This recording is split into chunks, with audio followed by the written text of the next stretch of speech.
exemplares da classe reptiliana por si só não costumam despertar grande interesse na população. Isso se dá devido ao conhecimento defasado com relação a este meio, ou por descaso, medo ou antipatia. Porém, por mais que isto ocorra, alguns ainda vêm recebendo grande atenção devido a propostas de conservação, como é o caso dos crocodilianos, teçuinatas, escamados, entre outros répteis. E em outro plano de ação, outros vêm sendo propositalmente exterminados, contribuindo para o declínio populacional e a destruição de seus habitats.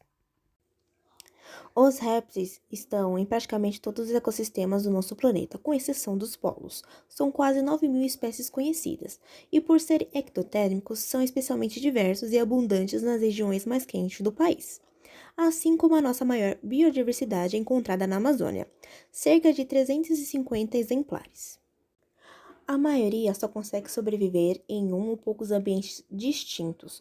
Por outro lado, alguns indivíduos parecem se beneficiar da alteração de habitats pela ação humana, como é o caso da cascavel, que sua distribuição geográfica está aumentando, pois essa espécie é capaz de invadir áreas abertas criadas pela derrubada de florestas. Boa parte desses animais é constituída por predadores, muitas das vezes do topo da cadeia trófica, como crocodilos e serpentes. Outros, como as tartarugas, lagartos e cobras, são consumidores secundários, alimentando-se principalmente de insetos. Também temos as tartarugas e lagartos que são herbívoros, funcionando como consumidores primários, além das espécies folíferas, que podem atuar como dispersores para várias castas vegetais. Além da importância ecológica acima, alguns espécimes também possuem importância socioeconômica, especialmente alguns quelônios, por servir de alimentação para os humanos e as serpentes peçonhentas, cujo veneno dá origem a medicamentos, como é o caso do veneno da jararaca comum, que ocorre do Rio Grande do Sul à Bahia, dando origem a medicamentos como antihipertensivos, catopril e Evazin. Este último patenteado recentemente por pesquisadores do Instituto Butantan de São Paulo. Outro produto é o EPAC, proteína com poder analgésico obtido do veneno da cascavel, cujo efeito pode vir a ser 600 vezes mais poderoso do que uma morfina. Dentre esses animais, podemos observar comportamentos que dependem de um ecossistema equilibrado para a permanência de um indivíduo saudável e para a manutenção da espécie. Exemplificando algumas dessas características, temos a necessidade do termo de regulação, alimentação e habitat sendo parte dos principais meios que necessitam de conservação. Para alguns répteis, a temperatura necessita estar entre 25 e 37 graus Celsius, porém este valor pode variar dentre os exemplares, e isso significa que depende da temperatura externa para ficarem confortáveis. Na alimentação, eles podem possuir tanto práticas noturnas quanto diurnas, atuando em ambientes aquáticos e terrestres. Essas características necessitam de um meio equilibrado para manter a homeostase. Se houver desmatamento, práticas ilegais de caça e de captura e de espécimes que servem para alimentação na cadeia, poluição dos ambientes aquáticos e desastres naturais em larga escala, experimentos ilícitos, essa harmonia poderá ser perturbada, o que resultará na extinção sem precedentes dos espécimes.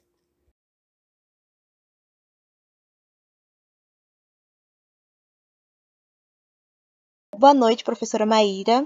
Obrigada por aceitar participar da nossa entrevista, do nosso projeto sobre a influência do desmatamento na conservação e no equilíbrio e qualidade de vida dos répteis. E a gente gostaria de fazer algumas perguntas a respeito a esse filo. Primeiramente, qual é o conceito de animais selvagens, silvestres e exóticos? Boa noite meninas, boa noite para quem estiver vendo. Bom, para explicar isso, primeiro eu preciso explicar a diferença entre silvestre e doméstico. Os animais domésticos são aqueles que já estão há muitos milhares de anos sendo coevoluindo com o ser humano e dependendo inteiramente do ser humano para reprodução, para se alimentar. Então a gente tem vários exemplos aqui em casa, por exemplo, os gatos, galinhas. Se você pega a lista de domésticos, tem animais que a gente nem imagina, por exemplo, o camelo, né, o pato. Então, são esses animais que já estão no nosso, com o nosso convívio, né, convivendo com o ser humano e sendo modificados, né, através das gerações, a viver junto ao ser humano e tem uma certa dependência do ser humano para se reproduzir, para se manter. Os silvestres são os demais, os que ainda mantêm características da sua espécie na natureza e que ainda não sofreram esse processo, que eu quero lembrar que leva assim, milhares de anos. Então, não é coisa de geração para outra. São 20 mil anos, 30 mil anos. Por exemplo, um exemplo de animal silvestre, o papagaio, a calopsita. Esses são animais silvestres. Dentro dos silvestres, a gente tem uma divisão. Silvestre nativo, que são os animais pertencentes à fauna do país do qual a gente está se referindo. Por exemplo, aqui no Brasil, quem que a gente tem de silvestre nativo? O papagaio que eu citei é um animal silvestre daqui. Outro exemplo, o gambá, o veado catingueiro, eles são todos daqui, do Brasil. E o silvestre exótico. O silvestre exótico é o animal que não pertence à nossa fauna. O outro exemplo que eu citei, a calopsita, é um animal silvestre exótico. As calopsitas vieram da Austrália, já faz muito tempo, mas continua sendo exótico, ele não pertence à nossa fauna. Tanto é que se a gente perde uma calopsita, a calopsita voa, sai do apartamento e vai para a rua, mesmo que tenha árvore, mesmo que tenha fruta, ela não sobrevive, ela não consegue se manter, não consegue criar um equilíbrio ali, né? Ela sempre vai interferir. Por isso que às vezes a gente tem animais exóticos que conseguem fazer grupos e se manter reproduzindo, mas eles sempre vão causar um impacto muito deletério para a fauna local. Então, essa é a diferença entre os silvestres nativos e os exóticos. E o selvagem é uma categoria que inclui os silvestres. Só que ela está dependendo da maneira como esse animal está vivendo. Quando a gente fala selvagem, a gente pensa assim, é um animal bravo, é um animal arredio, é um animal agressivo, grande. É a primeira coisa que vem na nossa cabeça, né? Mas, se eu falar para vocês que o beija-flor é um animal selvagem, quando ele está em vida livre, ele está sem depender dos cuidados humanos para se reproduzir, para se alimentar. Então, o selvagem, ele está ligado a como esse animal está vivendo. Se eu tenho um papagaio em vida livre, numa região em que ele naturalmente existe, ele é um animal selvagem. Se esse papagaio for levado para uma casa, para um cativeiro qualquer, para viver em contato com o ser humano, dependendo da alimentação do ser humano, ele vai continuar silvestre, mas ele não vai ser mais selvagem, ele vai ser um silvestre cativo. Então, essa é a diferença entre as três categorias que vocês perguntaram. Deu para entender? Deu sim. Quais os répteis que estão em alerta em extinção? Bem, aqui no Brasil, a gente tem uma grande quantidade de espécies de répteis. Então, o último livro vermelho que eu tenho notícia é de 2018, e foram catalogados 640 espécies. Dessas 640 espécies, 20 espécies estão com algum grau de vulnerabilidade. Ou estão ameaçadas de extinção, ou existem espécies que acreditava-se que estavam extintas em vida livre. Então, dentro da classe dos répteis, a gente tem 4 ordens. Aqui no Brasil, a gente tem 3 ordens, né, que são os lagartos, das serpentes e dos lagartos e serpentes juntos, desculpa, dos quelônios e dos crocodilianos. E aí, dentro desses grupos, eu vou citar um exemplo de cada, tá? Então, falando de lagartos, a gente tem, por exemplo, uma buia, que já está vulnerável. A gente tem, por exemplo, o papavento rajado. Dentro das serpentes, a gente tem a Corallus cropani, que até pouco tempo atrás ela tinha sido dada como extinta, uma espécie que existia em abundância aqui em São Paulo, né, lá no Vale do Ribeira. E até pouco tempo atrás não existia um projeto que foi feito para monitorar, para procurar essa serpente, né, que se chama Projeto Jiboias do Vale. E esse projeto conseguiu encontrar, junto com a comunidade, um exemplar de jiboia, da jiboia cropane, né, que eles apelidaram de jiboia do Vale. E aí, com a ajuda da população, essa serpente está sendo monitorada e não está extinta ainda, né? Mas a gente tem uma redução muito drástica nessa espécie. Dentro dos quelônios, a gente tem a tartaruga cabeçuda ameaçada. E dentro dos crocodilianos, a gente tem o jacaré do papo amarelo. Então, infelizmente, a gente tem representantes em todas as ordens e já 20 espécies com algum grau de vulnerabilidade. Entendi, professora. E, em sua opinião, qual é o maior risco para a manutenção desta classe reptidiana no planeta? Bom, o risco que os répteis estão correndo é o mesmo risco que a gente está correndo, que os anfíbios estão correndo, que os peixes estão correndo. A degradação do ambiente, ela é prejudicial para todas as espécies viventes, né? Mas ela vai influenciar em maior e menor grau em tempos diferentes essas espécies. A gente já tem alguns estudos que apontam que a variação de temperatura que o nosso planeta está sofrendo anualmente, ela já inviabiliza a vida de alguns anfíbios, né? Então, alguns anfíbios na fase de girino já não conseguem se desenvolver por causa de 2 ou 3 graus a mais de temperatura no ambiente. E isso acontece em todas as classes de animais, né?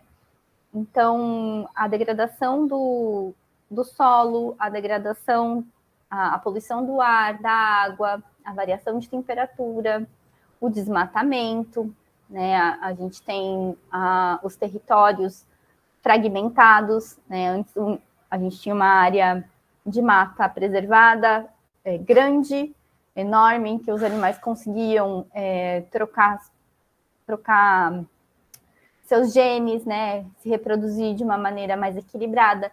E hoje a gente tem fragmentos. Então, desmataram tal área para pasto, desmataram tal área para estrada. E aí isso fragmenta, deixa as áreas menores, e isso aumenta o risco de endogamia. Então, os animais têm poucos indivíduos para copular um com o outro. Né? Isso aumenta as chances dessa prole apresentar doenças atreladas a genes recessivos que não se expressariam se tivesse uma variabilidade genética maior. A poluição da água tem um impacto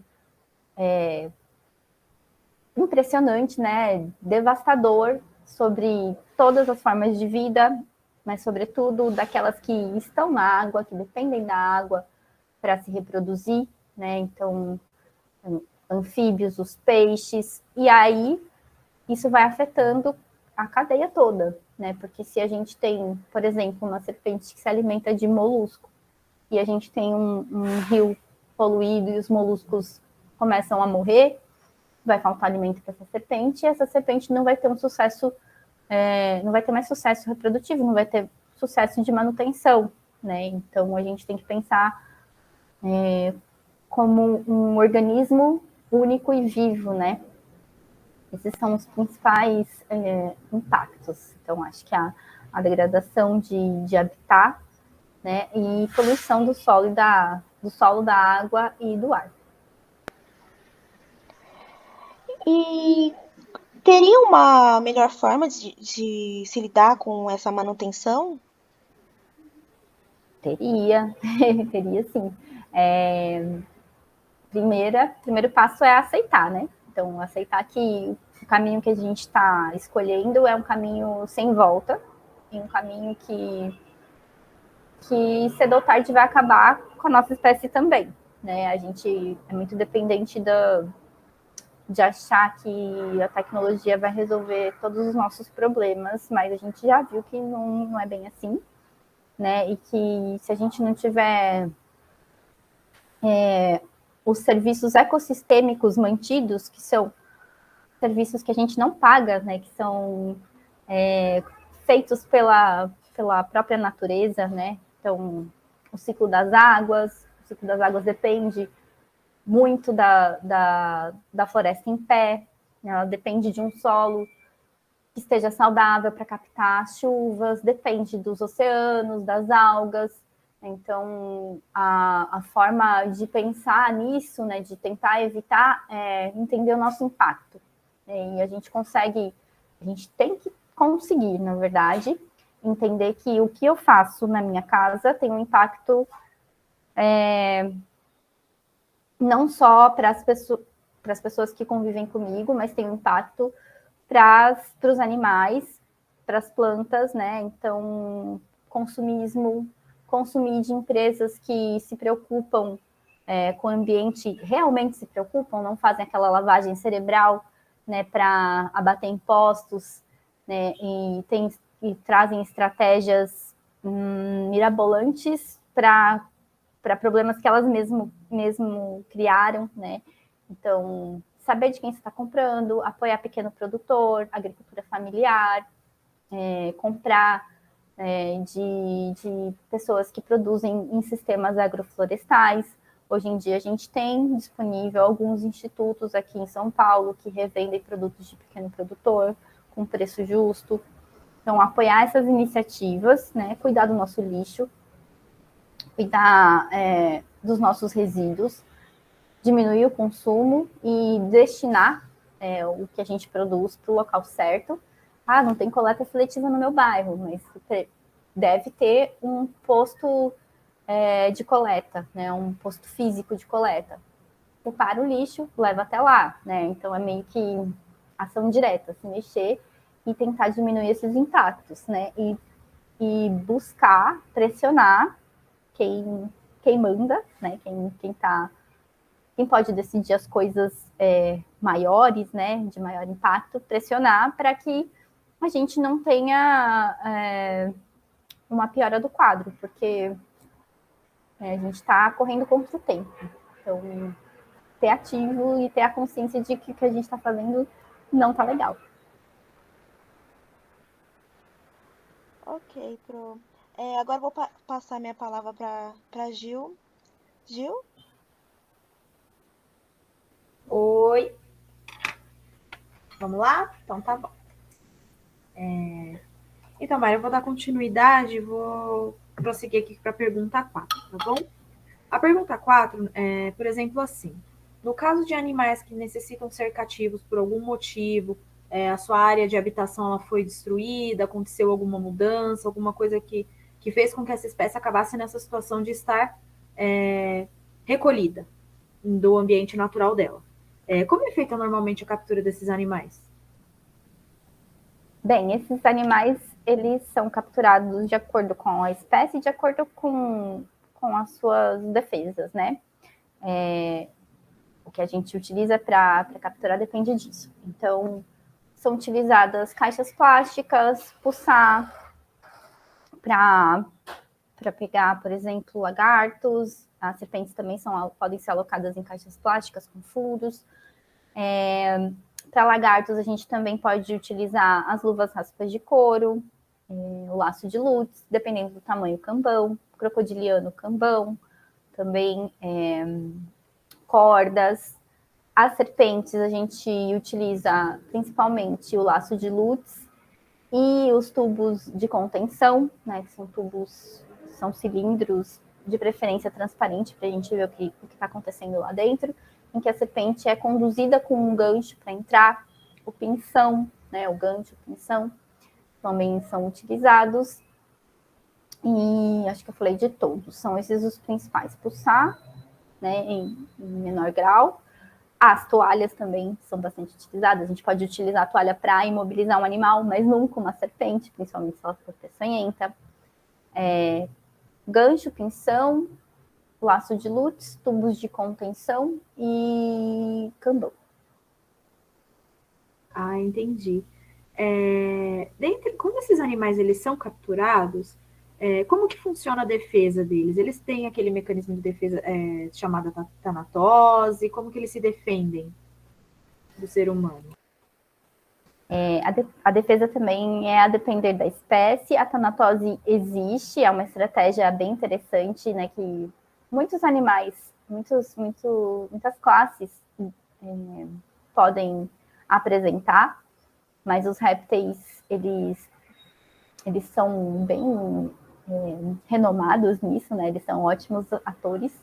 Então, eles vão fingir a morte. Né? A tanatose é baixar o metabolismo ao máximo, de forma que você, às vezes, não consegue nem auscultar réptil já é difícil, né?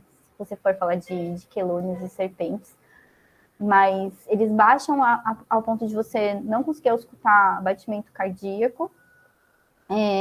Eles mimetizam a morte, então as serpentes podem virar o ventre para cima, ficar em decúbito dorsal, e praticamente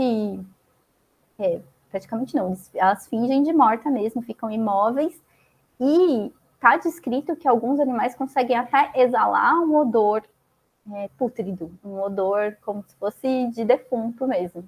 Então, é um mecanismo bastante interessante. As outras estratégias de defesa, né, a fuga é uma delas, né? Então, se o animal se sente ameaçado, muito provavelmente ele vai tentar fugir. Se ele achar que não vai conseguir fugir, ele vai atacar com o que ele tem.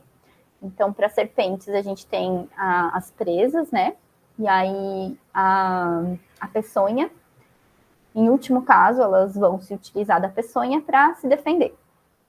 Os lagartos, a gente tem as garras, a mordida também, né? Os dentes não são enormes, mas eles causam estrago. E o chicotear de cauda. A cauda, a gente precisa tomar muito cuidado na contenção, porque a maioria dos lagartos faz autotomia de cauda. Ou seja, eles conseguem fazer uma constrição ali na cauda, da musculatura dos vasos e dos nervos, e soltar um pedaço da cauda. E a cauda fica se movimentando. O predador, ou a pessoa que está fazendo a contenção, vai ficar a cauda se movimentando, vai chamar a atenção, né? Aí, se for um predador, o predador vai pegar a cauda, e aí o lagarto vai conseguir fugir. Então, ele, na concepção dele, melhor é fugir sem cauda do que manter a cauda e morrer. Né? E essa cauda ela volta a crescer, depende tem uma variação sazonal, né, da temperatura e tal, e de como esse animal está, do status de imunidade dele nutricional, mas vai crescer de novo com alguma diferença, mas cresce. E provavelmente é um mecanismo de defesa que não causa dor para o animal. Os quelônios, eles têm um bico córneo, eles não possuem dentes, mas eles têm uma mordida bastante forte, que pode decepar seu dedo, né, se você bobear com a mão perto da boca dele.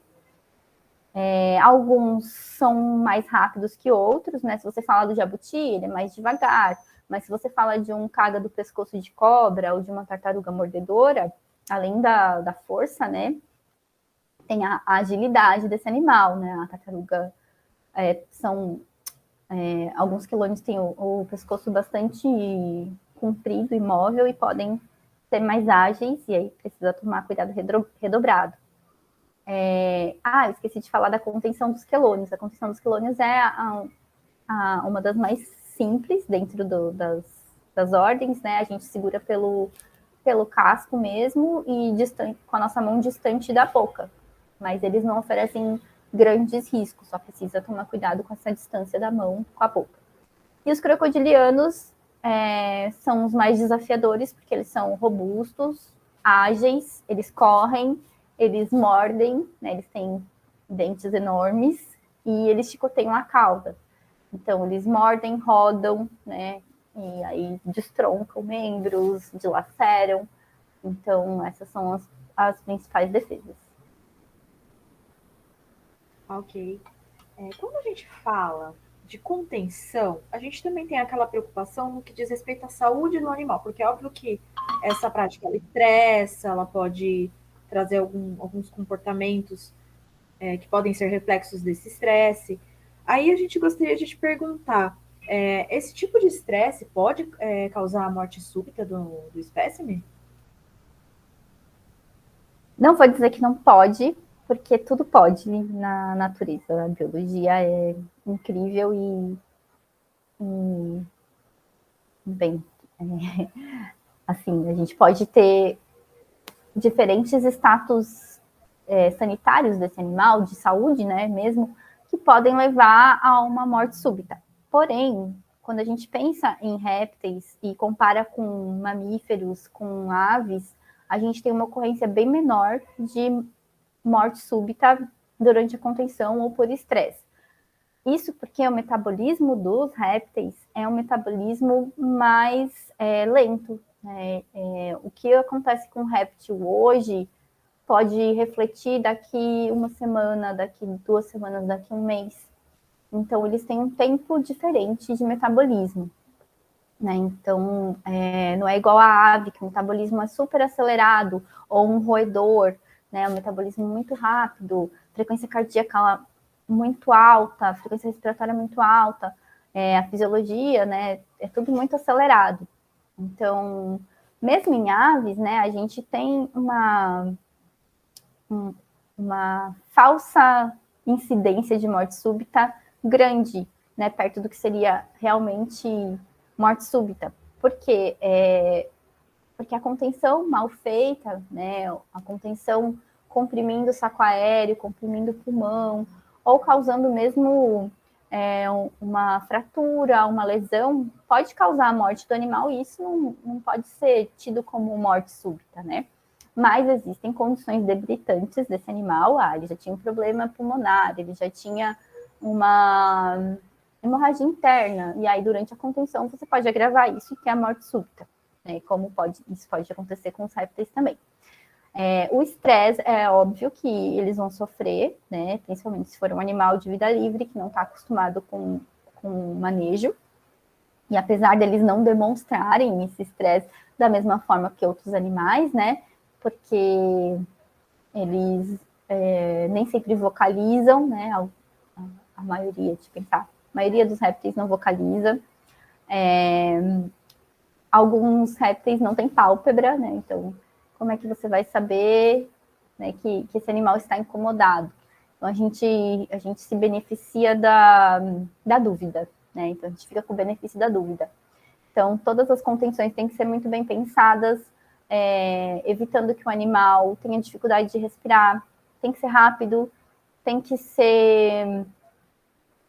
não pode ser doloroso, né? Então, tem que usar um instrumento certo, né, para fazer a contenção, os equipamentos de proteção individual, alocar o animal num lugar climatizado, silencioso, de preferência mais escuro, né, com poucos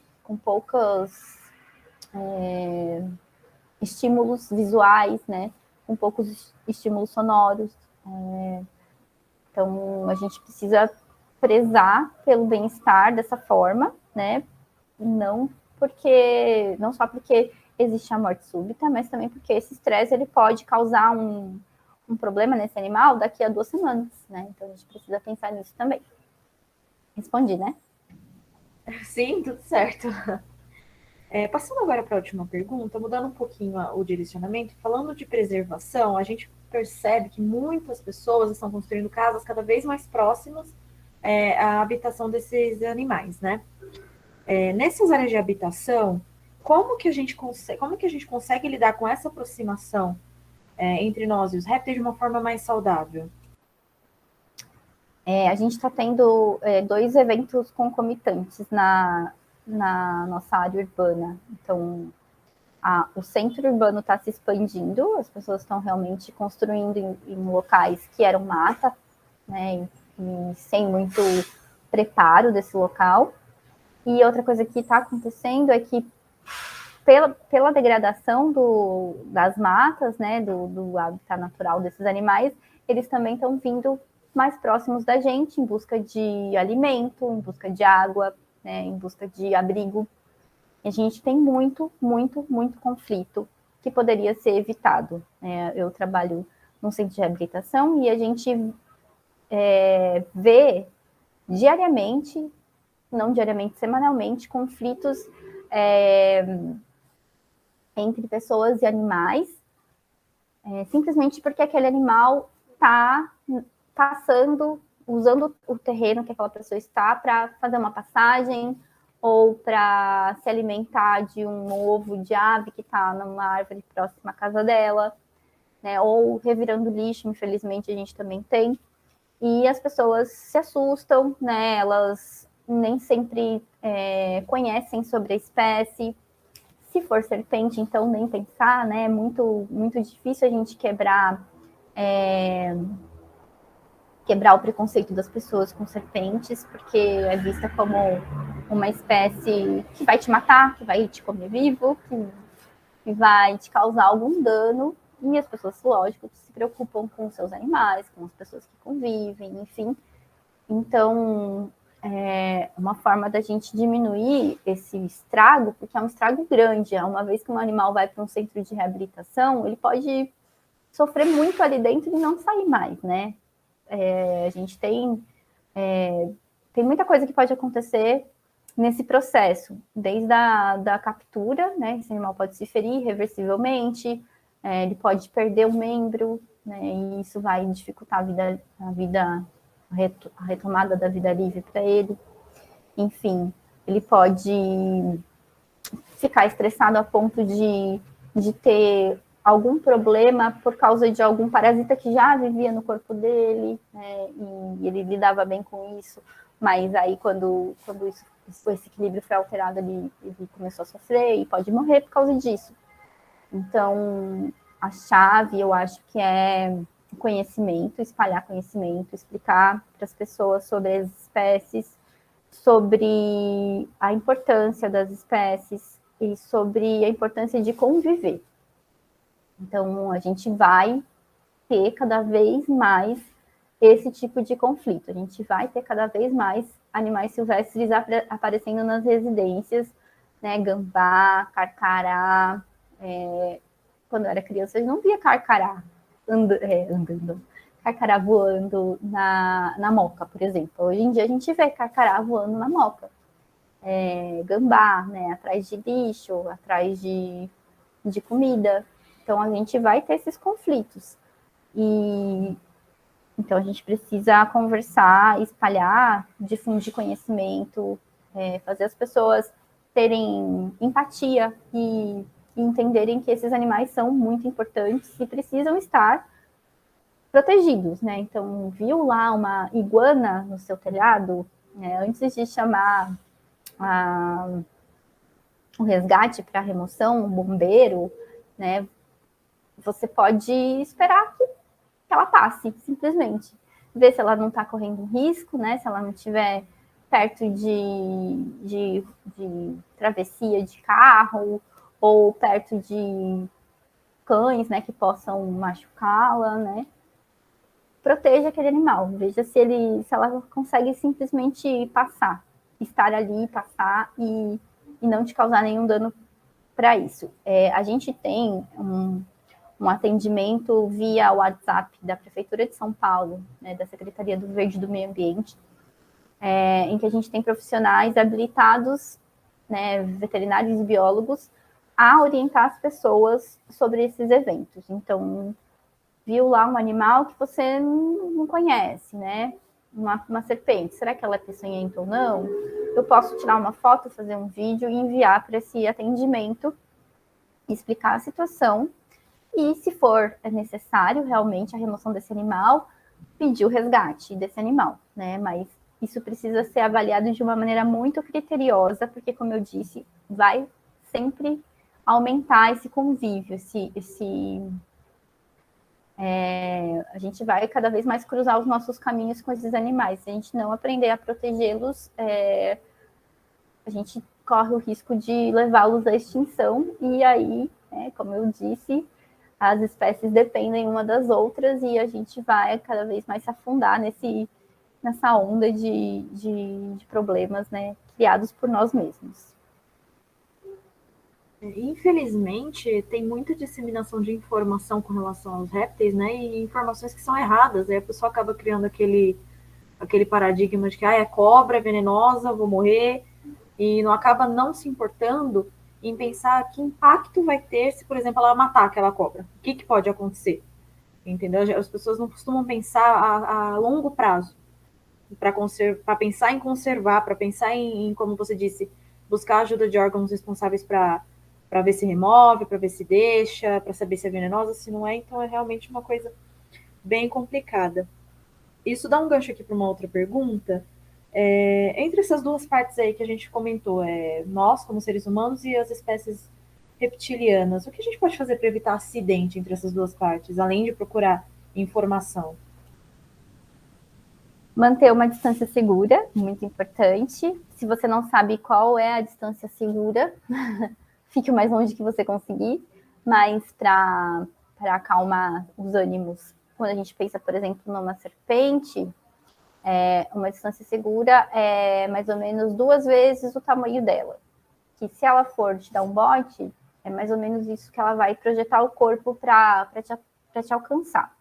Lembrando que o bote é o último recurso de uma serpente, principalmente se ela for peçonhenta, porque aquele veneno, né, que ela produz custa muito caro para o organismo, custa muito caro para ela gastar com um ser curioso que ela não vai comer, né, que ela não vai se alimentar.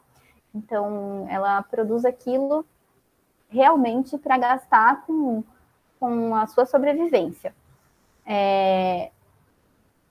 E outra coisa, não manipular esses animais se você não sabe o que você está fazendo, né? Se você viu no YouTube, não vale, né? Então, ter essa humildade de conversar com alguém que entenda sobre isso, né? Que vá utilizar os equipamentos de proteção individual adequados. E eu acho que é isso, manter a distância e olhar bem onde você pisa, né?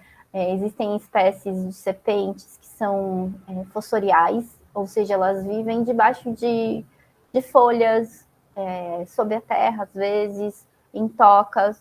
Então, tomar muito cuidado onde você vai sentar, onde você vai pisar, estar atento a isso. Em árvore também, prestar bastante atenção, como você vai subir. Basicamente isso, não olhar sempre botas, né? Não só por causa das serpentes, mas aranhas, escorpiões, enfim. E manter essa distância segura na medida do possível, né? E estar atento.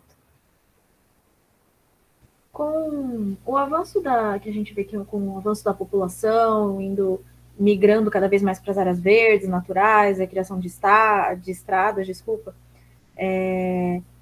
a gente vê que esses animais, que nem você falou, eles estão mais presentes, estão ficando cada vez mais presentes na nossa realidade por conta disso. Mas assim, a gente fica pensando, no ambiente natural deles, o que a gente pode fazer para preservar o ambiente natural deles, para que não haja esse tipo de conflito? Inclusive, eu peço desculpas qualquer coisa se eu me equivoquei em alguma coisa que eu comentei, tá bom? Imagina, seus comentários estão perfeitos, isso mesmo. Como a gente preserva o ambiente deles, não degradando, se possível, né? E se for precisar fazer alguma intervenção ali no ambiente, contratar empresas habilitadas a fazer o levantamento de fauna, a remoção desses animais, né? A gente sabe que o levantamento, resgate de fauna, ele consegue remover pouquíssimos animais diante do que existe realmente na natureza, né? Eles conseguem remover cerca de 5%, e isso, mesmo assim, é significante do ponto de vista genético. Então, translocar esses animais para uma área protegida vai manter aquela genética viva, né? E vai possibilitar um sucesso daqueles indivíduos e a manutenção da espécie. Então, não desmatar, não fazer queimadas. As queimadas, elas são uma grande catástrofe para a nossa fauna. Né? Existem animais que que têm pouca mobilidade, então eles não conseguem fugir do local. E as queimadas, elas podem ser criminosas, mas elas também podem ser acidentais, né? Principalmente na época de seca, a gente tem queimadas, pessoas que vão lá e querem se livrar do lixo ou de pasto e começam uma pequena queimada e ela se alastra. A gente tem exemplos tenebrosos, né? Ano passado a gente teve uma queimada num parque em São Paulo, e a maioria dos animais que chegaram para a gente eram répteis. Então, a gente teve o desprazer de, por exemplo, fazer a necrópsia de um calanguinho que estava cheio de filhotinho. Né? A gente teve serpentes, várias serpentes carbonizadas. Eles não conseguem fugir, eles às vezes vão procurar a temperatura, né? Porque eles são ectotérmicos, né? Então eles vão se aproximar das chamas, então evitar as queimadas e a poluição e a degradação do ambiente, né? Desmatamento, outra coisa muito importante, os esgotos a céu aberto, né? O esgoto, o encanamento que desemboca numa área que não deveria, né, sem tratamento da água. Infelizmente, a gente tem esse problema muito grande, né, porque o justo seria todo mundo ter uma moradia, né, construída de maneira adequada, mas a gente tem pessoas que simplesmente não têm onde morar e vão procurar lugares mais afastados, né, periurbanos, para construir, né, e em vez da gente ter uma política pública que dê suporte para essas pessoas conseguirem ter onde morar, porque é um direito nelas, né? A gente tem uma política que vai lá e desaloca as pessoas, né? Despeja as pessoas. Então, tudo é feito de uma maneira muito rápida e sem planejamento. E aí a gente tem os impactos, né? Hoje a gente já tem lençol freático de locais, por exemplo, Serra da Cantareira, né, que tem como é que fala? Esqueci a palavra. Que tem um conjunto de águas, né, de lençol freático e de água em que muitas empresas vão lá extrair para água puríssima, né? Era puríssima, mas hoje, por causa dessa habitação sem planejamento, a gente já tem a poluição dessas águas, né? Então, já tem isquiri que acolhe, a dar com rodo, a dar com pau, na verdade, falei errado, nessa água. A gente tem produtos químicos, que a gente não sabe o impacto disso, chegando na casa das pessoas sem tratamento, porque a gente não tem nem ideia do quanto que está poluído por causa da habitação de maneira não planejada. Então, tentar pensar em tudo isso, nessas políticas públicas e nas ações individuais também, né? Cuidar do seu lixo, não desmatar, não queimar, não matar os animais. Bem importante, esqueci de falar, né? Como a gente pode preservar esses animais? Não matando, muito importante. Um primeiro ponto. O grande desafio que a gente tem é realmente barrar esse tipo de prática, né? Que acaba ocasionando em tantas perdas e coisas ruins para o meio ambiente de uma forma geral. Para você, nesses casos assim, o que a população pode fazer que para você é mais importante a fim de preservar o ambiente que esses animais estão? Dentro de casa, assim, pensando o que eu posso fazer para preservar o ambiente de uma iguana, sei lá. Eu posso, como eu falei, né, cuidar do meu lixo, cuidar do meu consumo, né? São maneiras indiretas de ajudar. Agora, pensando em uma pessoa que esteja vivendo num ambiente mais periurbano, que tenha mais área de mata, né? Seria procurar ajuda caso você tenha um esgoto a céu aberto pela sua região, porque isso vai poluir a água que esse animal vai depender. Procurar ajuda caso tenha lixo a céu aberto, né? E não desmatar, né? Fazer sistemas de plantio agroflorestais. Isso vai ajudar também o ambiente a se equilibrar, porque quando a gente faz uma plantaçãozinha, mesmo que pequena, com monocultura, a gente desequilibra todos os estratos do ambiente. Então, a gente desequilibra o solo, a captação de água vai ficar prejudicada, e aí por diante, né? Como eu falei, né? Os moluscos, os anfíbios, assim, tem réptil que só se alimenta de molusco, tem espécies de cobras que só comem caramujo e lesma. Então, se você mexe nesse pequeno ecossistema, tem um lago lá, eu não quero conviver com esses bichos aqui, não quero conviver com lesma aqui, vou jogar lá um produto que vai matar tudo. E aí, se você tinha nessa região uma serpente que dependia dessa alimentação, né, você vai prejudicar. Outra coisa, uso de venenos, né, herbicidas, raticidas, enfim. Todos esses venenos, eles são cumulativos. Então, se você usa um veneno para matar uma barata, um rato, né, e outro animal vai lá e come ou entra em contato com traços desse veneno, você também vai estar prejudicando outros nichos, né? No caso, um lagarto ou uma cobra que iria comer esse rato, enfim. E aí você amplifica suas ações, né, de maneira negativa. Então, tudo que a gente faz direto ou indiretamente, a gente tem que saber que vai ter um impacto. A gente conversou anteriormente sobre o estado de confinamento dos animais no caso do desmatamento.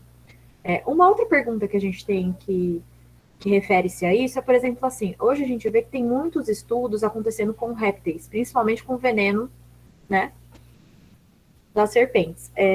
Uma pergunta que a gente tem para você a obtenção dessas espécies para estudo ocorre da mesma forma ou ela é de uma forma mais ilícita?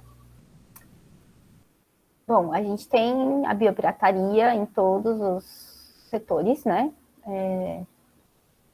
Até saiu um estudo recente sobre biopirataria de sapos, né? Fugindo um pouco dos répteis, né? Mas esses animais, eles são traficados aqui dentro do Brasil e para fora do Brasil para biopirataria. Mas a gente também tem a forma lícita, né, científica de fazer essas pesquisas.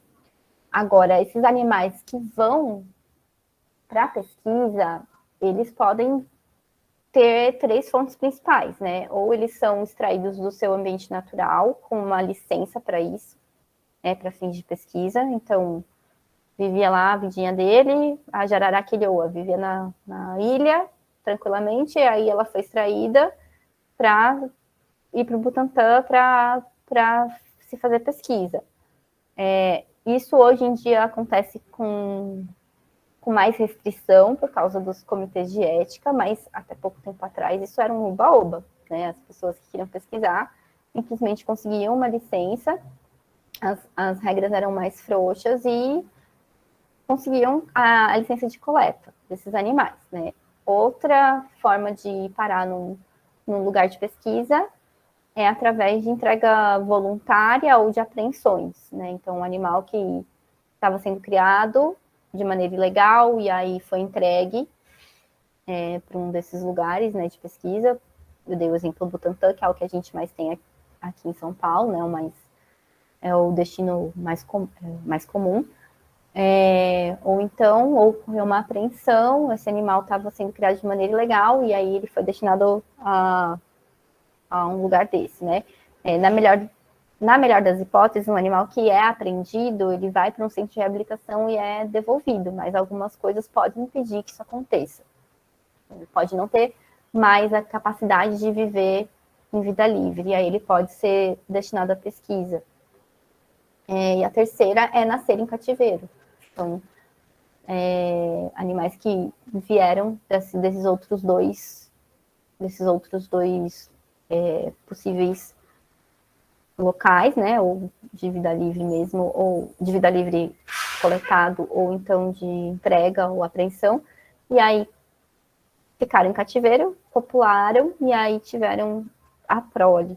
Então, são esses locais. Mas a biopirataria, ela acontece pesada e a gente não tem nem como estimar o quanto que a gente tem de biopirataria, porque é algo ilícito, né? A gente não tem um controle, a gente não consegue saber. Tem um exemplo. Quantos, nem se fala mais DVD, né? Mas, sei lá, quantos DVDs um artista vendeu? A gente tem esse número. Quantos DVDs piratas ele vendeu? A gente não tem esse número, porque é ilícito, né? Então, a gente nunca vai saber. Mas a gente tem principalmente a Ásia como nosso principal comprador, né, de material biológico ilegal. Infelizmente, isso acontece muito, né? E seria muito interessante que tivessem outras boas práticas de lei para evitar que isso acontecesse, né?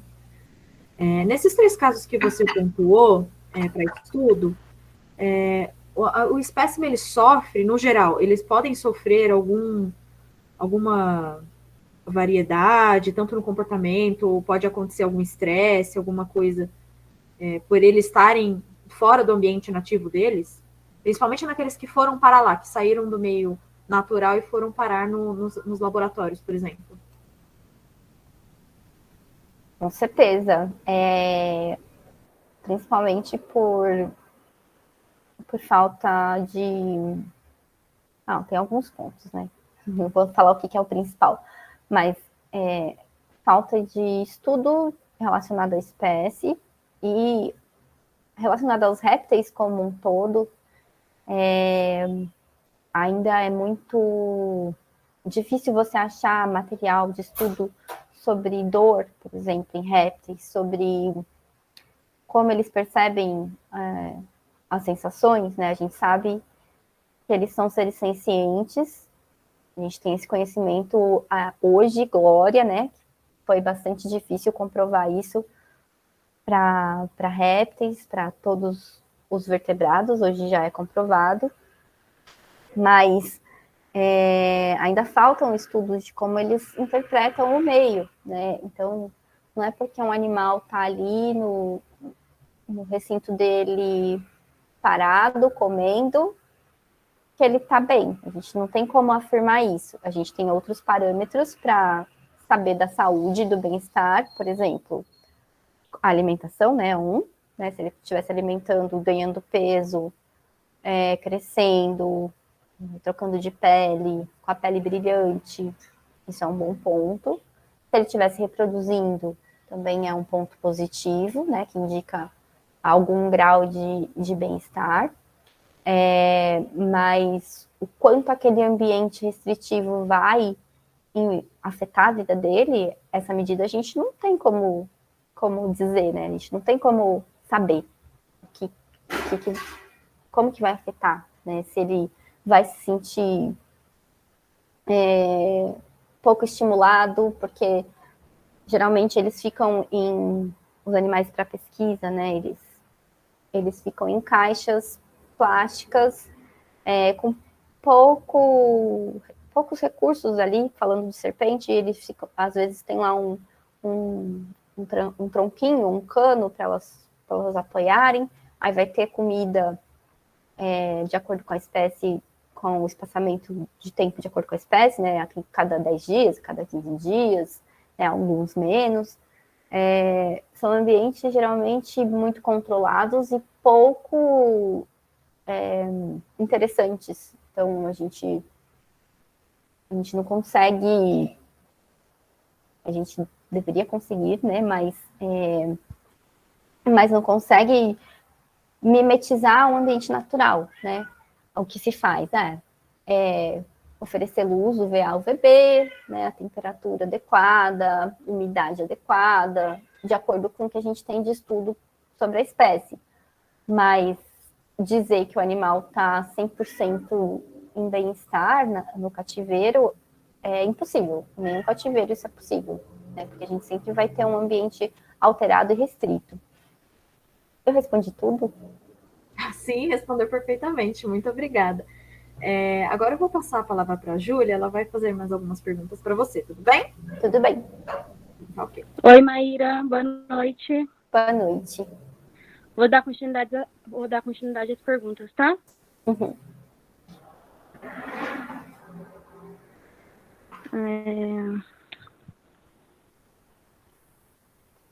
Dentre as maiores preocupações voltadas à biodiversidade e estabilidade das espécies reptilianas na natureza é aquela que aborda o tratamento desses animais em cativeiro, principalmente em instituições de pesquisa criadas com diversos objetivos. Então, a pergunta é: podemos encontrar um equilíbrio favorável para preservar esses animais cativos e dar continuidade nos estudos? É uma pergunta que eu não sei se eu vou saber responder. É muito difícil assim, a intenção é essa, né? A gente manter, por exemplo, vou voltar no exemplo da jararaca, que eu tenho um pouquinho mais de afinidade, né? A jararaca ilhoa é uma espécie ameaçada de extinção, né? Hoje em dia, a gente tem uma população razoável na Ilha da Queimada Grande, que fica perto de Peruíbe, e a gente tem uma pequena população em cativeiro.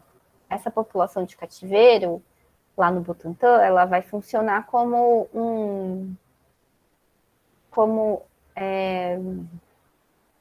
algo que... Ai, esqueci a palavra.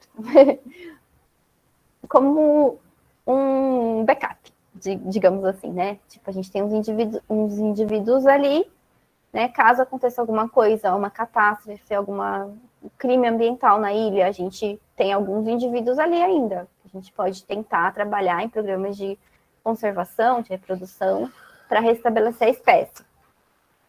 E a ilha também vai funcionar como um backup para aquela população que está em cativeiro, porque pode acontecer, sei lá, pega o fogo Butantã, morreu todos os bichos. Credo, Deus me livre, mas pode acontecer. E aí a gente vai ter aqueles animais na ilha salvaguardados, né? A ideia é que se caminhe junto, né? Mas a gente não pode, de jeito nenhum, uma coisa que eu consigo dar certeza para vocês, não pode confiar que a população de cativeiro ela vai ser suficiente para reintroduzir a espécie. Ah, mas a gente já tem alguns exemplos, fugindo de répteis, né? A gente tem o exemplo da ararinha azul, né, que aconteceu a extinção total em vida livre, e aí, por causa da população em cativeiro, que a gente está conseguindo retornar algumas ararinhas para a vida livre. Só que contar com isso é muito delicado, porque o cativeiro ele acaba, né, trazendo para aqueles animais alguns problemas. O primeiro deles é a gente tem poucos indivíduos para a gente cruzar. Então, a gente tem a endogamia. Então, genes que seriam recessivos, né, que não estariam sendo apresentados e que podem carregar uma doença, eles têm mais chances de ocorrer na prole. E aí a gente pode ter ou uma doença, ou uma deficiência, ou algo que a gente não está vendo claramente, mas que pode influenciar na vida livre. Outra coisa, a gente, criando em cativeiro, a gente vai oferecer condições muito controladas. E a gente vai ter, ao longo das gerações, um problema, uma herança comportamental. Né? Isso pode ser um problema quando a gente for reintroduzir esses animais em vida livre. Então, é uma coisa, né? Tipo, a gente precisa contar com os cativeiros, mas a gente não não deve confiar que eles são a solução e que se dane os animais que estão em vida livre. A gente precisa, antes de pensar em conservar, a gente precisa preservar. Então, a gente precisa trabalhar na natureza para que aqueles animais permaneçam ali, que a população continue se reproduzindo, continue tendo alimento, proteção, né, umidade, chuva, porque se a gente não tiver um ambiente saudável também, depois a gente também não consegue reintroduzir esses animais, né? Não vai adiantar nada eu trabalhar a conservação da... Vai que eu encontrei lá duas jararacas do Ribeira, jiboias do Ribeira, Acropane. E aí eu levei para o cativeiro, e aí eu fiz elas copularem, terem um monte de filhotinho, e aí quando eu for devolver, tá caindo chuva ácida, né? Não tem mais rio. Então, a gente tem que saber que existe a conservação em cativeiro, mas ela não é a chave para a sobrevida dessas espécies. A gente precisa preservar, manter esses ambientes e esses animais protegidos em vida livre. Sim, sim. E dando continuidade às perguntas acima, essas substâncias são vendidas em comércios ilegais? Sim, sim, né? A gente sabe que sim, e não só as substâncias do captopril, né? Dos fármacos, mas também tem comércio de iguarias, né? Não sei se posso dizer assim, mas é um comércio bem fútil, aliás, né? Que a peçonha de tal bicho, ela causa, ela ajuda na ereção, sei lá. Se você comer escama de não sei que bicho, você consegue mais colágeno para a pele, né? Então, existem também as superstições, coisas que não tem nenhuma comprovação científica, mas que marcadamente ao longo dos anos são repetidas e existe um comércio pesado e uma busca por trás dessas substâncias, né? Ovo de tartaruga, por exemplo, é uma das coisas que são mais traficadas aqui no Brasil. Então, para alimentação também, mas também com essas finalidades meio ritualísticas. Sim, entendi. Obrigada. Agora eu vou passar para a Sara, tá? Para dar continuidade às perguntas. Tá bem. Oi, Maíra, tudo bem? Olá, tudo bem? No caso da dúvida que eu tenho é que, assim, o Brasil, ele apresenta a maior riqueza de espécies de anfíbios. E com relação aos répteis, a gente só perde para a Austrália. Porém, com novas espécies sendo descritas no país, a gente pode acreditar que em breve a gente vai estar ocupando o primeiro lugar, sendo o país que abriga a maior riqueza de espécies de anfíbios e também de répteis. Essa informação ela é verídica? Eu acredito que sim. O que falta ainda, né, é conhecer essas espécies, né? Por exemplo, a jiboia lá do Ribeira, bastou ter pesquisadores interessados e verba para o projeto, né, que eles conseguiram encontrar, conseguiram conversar com as populações locais, né, com as pessoas que moram por lá, e conseguiram monitorar e encontrar essa espécie que era tida como extinta.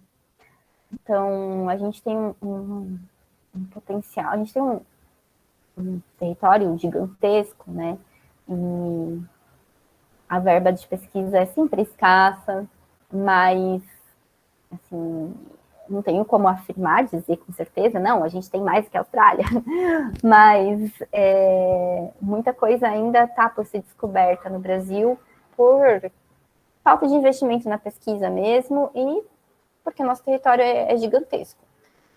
Infelizmente, algumas espécies podem ser descobertas por causa da devastação também, né? Porque elas viviam em ambientes muito específicos, né? Às vezes em regiões inacessíveis, e aí com a destruição dos habitats, pode ser que a gente descubra outras espécies, o que é péssimo, né, descobrir nessas condições. Mas com pesquisa e investimento nessa pesquisa, eu acredito que sim, a gente tem o potencial de ter muito mais do que já temos descritas por aí. Ah, sim, interessante. A principal ameaça da hipertofauna é o desmatamento. A gente pode levar em conta que seja devido à redução de floresta, que leva à redução da água, que é um recurso particularmente importante para os anfíbios, já que a maioria depende dela para reproduzir, certo? Sim. E tem mais alguma coisa da pergunta? Tem. Você pode explicar para a gente, no caso dos répteis, como que eles se encaixam os répteis nessa questão? Como que afeta eles? Sim. Bom, a água é essencial para os anfíbios, né? Como você falou, Sara. Eles dependem da água para tudo, para se hidratar pela pele, né? Para respirar, para manter a pele hidratada e conseguir fazer troca gasosa, para se reproduzir, para se alimentar.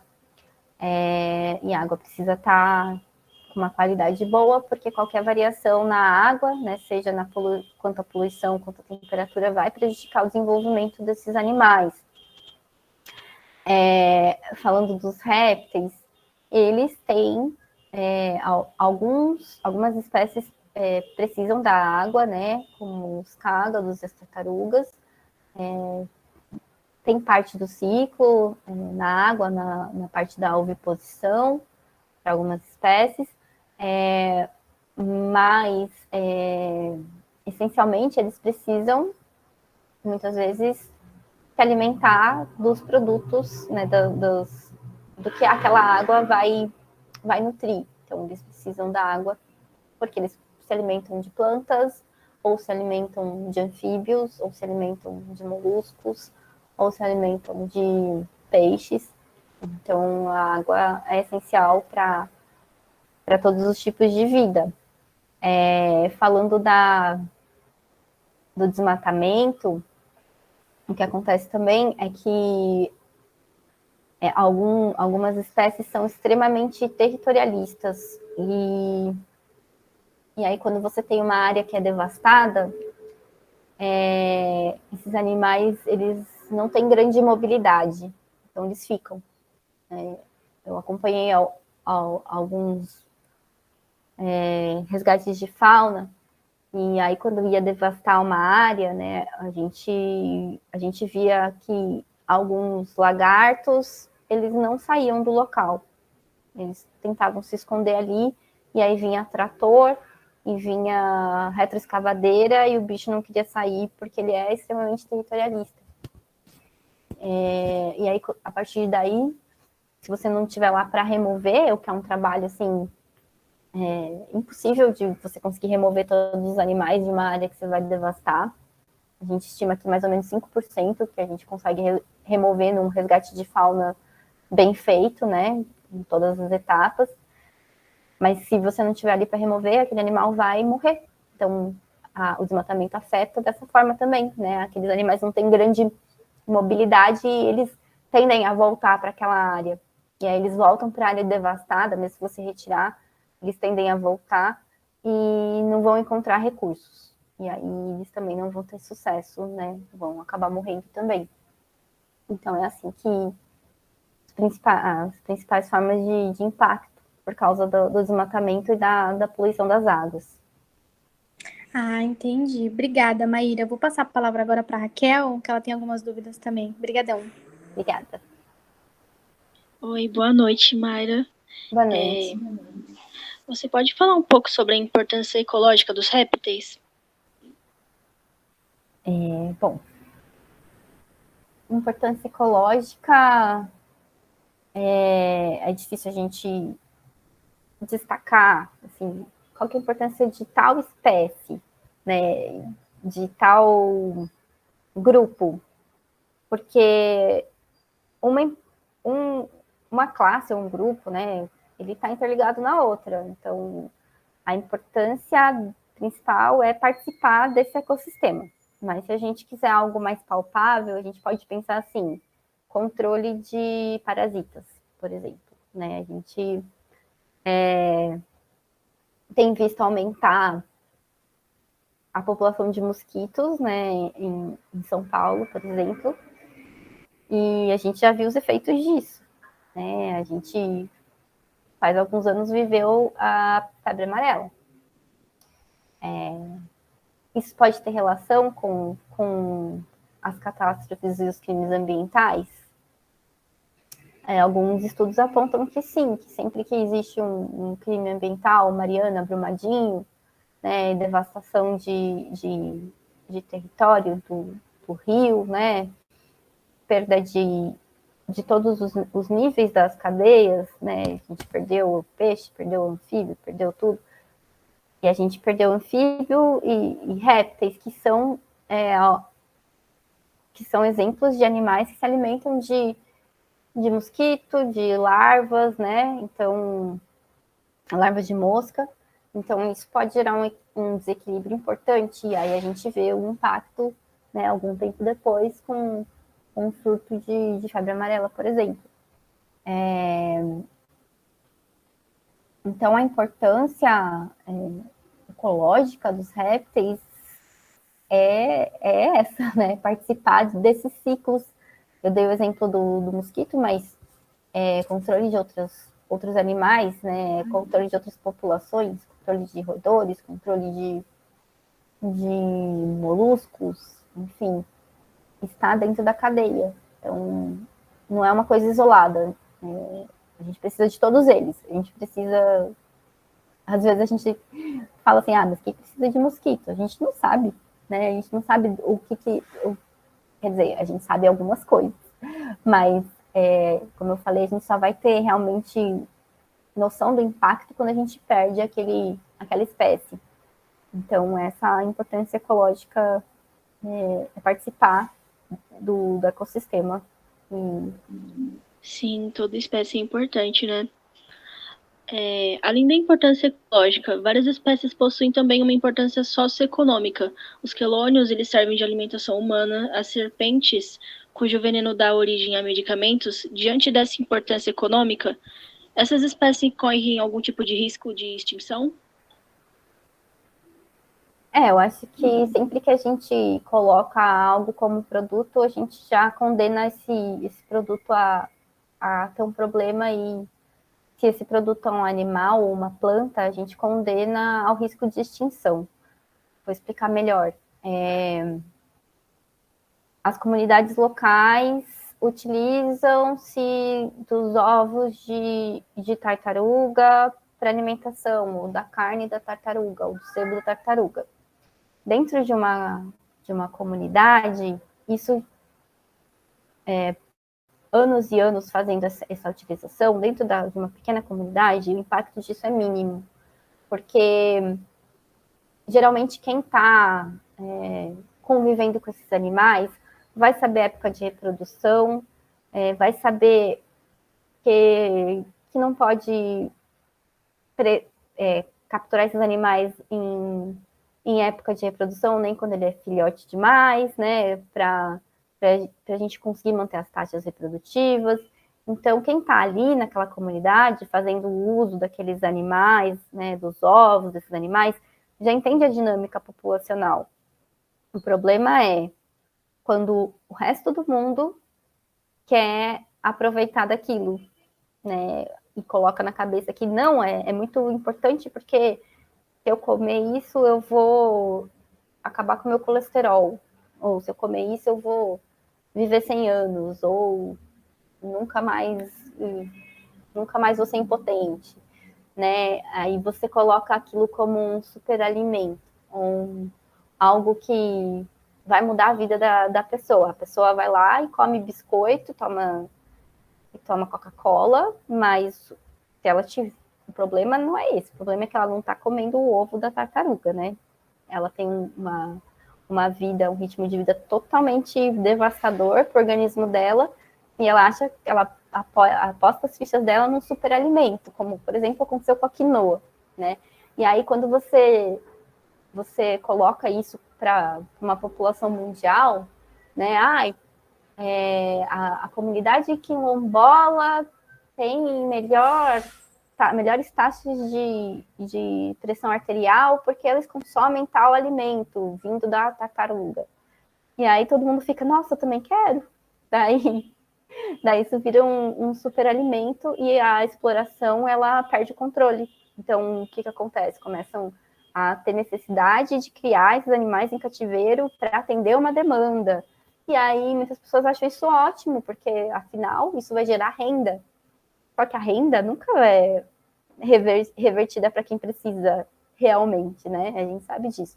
E no fim, assim, se você for pensar, aquela comunidade estava vivendo muito melhor sem ninguém metendo o bedelho ali. Mas aí começa a ter o tráfico, né? Começa a ter a exploração indevida, né? E isso que é realmente o problema de tudo isso. Acho que dentro daquela comunidade, né, o impacto é mínimo. Agora, quando você extrapola e transforma isso em produto, aí sim.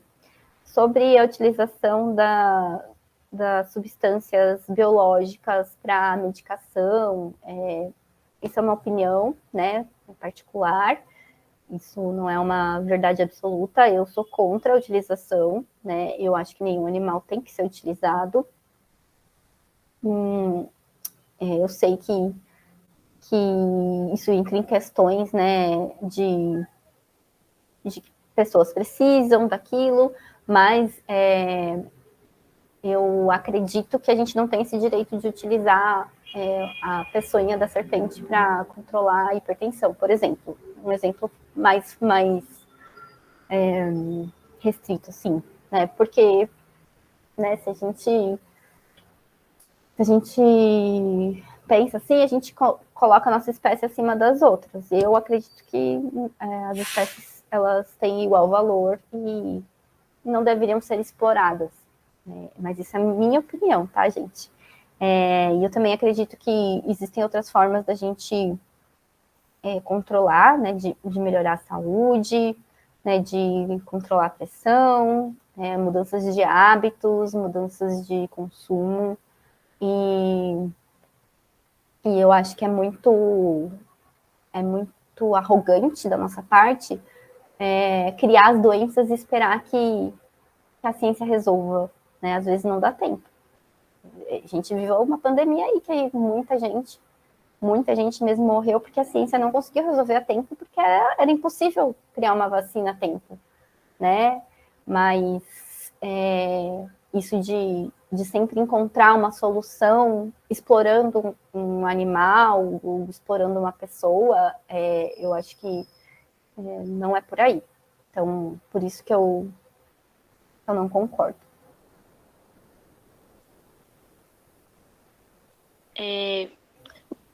No caso das serpentes, onde podemos citar a jararaca comum, deu origem a medicamentos como antihipertensivos, captopril, que garantem um faturamento anual de 5 bilhões de dólares à multinacional Skib e Evasin. Esse último patenteado recentemente por pesquisadores do Instituto Butantan. Portanto, a conservação das serpentes preserva também o potencial farmacêutico, mas podemos acreditar que seria apenas devido ao interesse socioeconômico? É mais ou menos o que eu já estava dizendo, né? Existe agora esse interesse em preservar serpentes, pensando nos interesses humanos e como que eu vou falar isso? E a indústria farmacêutica, ela está sempre atrás dessas oportunidades, né, de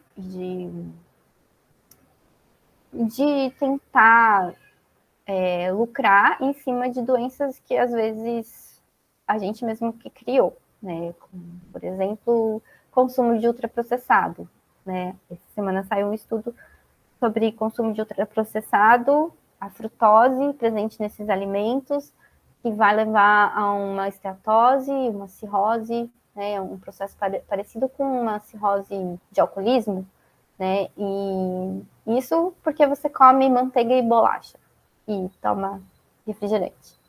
E aí você tem esse problema que você não, né? Mas o sistema, a indústria criou, e aí você quer recorrer a um medicamento milagroso vindo da exploração de um animal. Com certeza o interesse é econômico, né? E não digo, sim. O que eu penso é que sim, que eles criam essas doenças, mas eu acho que acaba acontecendo sem querer, né? Acho que pode ser que não seja tão sórdido assim, planejar as doenças, mas sempre vai ter um interesse da indústria farmacêutica em lucrar em cima dessas doenças, dessas condições.